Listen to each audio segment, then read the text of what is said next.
Dobrovolníci projektu Albánská výzva, jehož cílem je založení letní komunity v horách severní Albánie, vytvořili unikátní mostní stavebnici, díky které je možné přemosťovat řeky, rokle a terénní překážky až do šířky 30 metrů.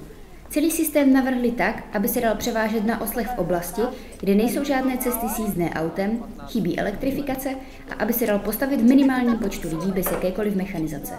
Na zahradě rodinného domu v Sokolnicích u Brna tak proběhla statická zatěžkávací zkouška tohoto mostu.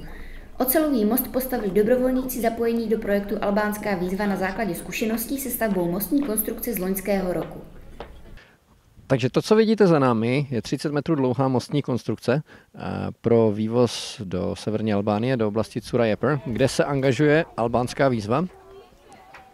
Dnes, 14. dubna, proběhla na tomto mostě statická zatěžovací zkouška. Loni jsme již jeden most postavili, nicméně byl zhruba poloviční oproti tomuto mostu a neměl žádné pilíře.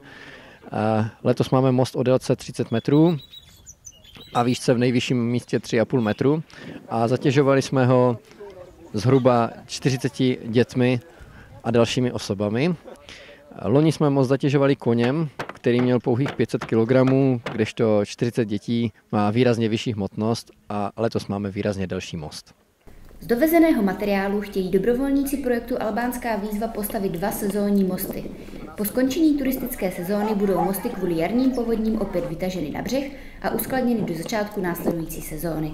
Tak já jsem byl v Albánii vlastně minulý rok a teďka jsem tady byl pomoct stavět ten most, který tam bude letos, který je teda 2krát tak další. Když jsem to viděl minulý rok, tak jsem nevěřil tomu, že to bude za ty 2 dny postavený a bylo. Projekt Albánská výzva vznikl před rokem, když skupina mladých lidí odjela na léto do opuštěné severoalbánské vesnice Cura-Jeper, kde se jim podařilo opravit kostel, vyznačit síť turistických stezek a ve vedlejší vesnici postavit první most. Cílem projektu je vytvořit zde letní dobrovolnicko-zážitkovou komunitu a zároveň dát posledním místním obyvatelům nové možnosti živobytí v lokalitě, kterou kvůli její odlehlosti již téměř všichni opustili. Pro TV Stisk Monika Foretová a Varvara Šatunová.